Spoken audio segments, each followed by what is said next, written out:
প্রিয় দেশবাসী এবং বিপ্লবী ছাত্র জনতা, আপনারা জানেন যে ছাত্র জনতার ঐতিহাসিক গণ অভ্যুত্থানের মাধ্যমে 2024 সালের 5ই আগস্ট বাংলাদেশের মাটি থেকে মুজিববাদ নামক ফ্যাসিবাদী মতাদর্শের যে রাজনৈতিক দল আওয়ামী লীগকে বাংলাদেশের ছাত্র জনতা উৎখাত করেছিল।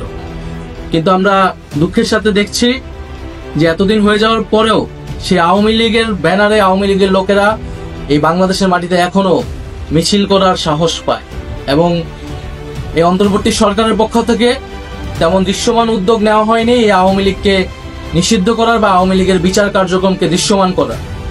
আমরা 5ই আগস্টের পর থেকে ছাত্র জনতা বলে আসছি যে আওয়ামী লীগ কোনোভাবেই বাংলাদেশের মাটিতে রাজনীতি করার নৈতিক কোনো অধিকার রাখে না এবং তার আইনি বন্দোবস্তও করতে হবে। আওয়ামী লীগ গত 1.5 দশক ধরে বাংলাদেশে একটি ফ্যাসিজম কায়েম করেছে।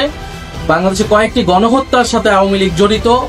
আমরা জানি পিলখানা হত্যাকাণ্ড থেকে শুরু করে হেফাজতের শাপলা হত্যাকাণ্ড, মোদি বিরোধী আন্দোলনের হত্যাকাণ্ড এবং সর্বশেষ জুলাই আন্দোলনের হত্যাকাণ্ড। এছাড়া বিরোধী রাজনীতিক লোকেরা গুম খুনের ক্রসফায়ারের শিকার হয়েছে। এই সব কিছুর বিচারের জন্যই কিন্তু এই গণ অভ্যুত্থান হয়েছিল এবং আওয়ামী লীগকে আমরা দলগতভাবে বিচারের দাবি জানিয়েছিলাম, সেটিও আমাদের সামনে দৃশ্যমান হয়নি।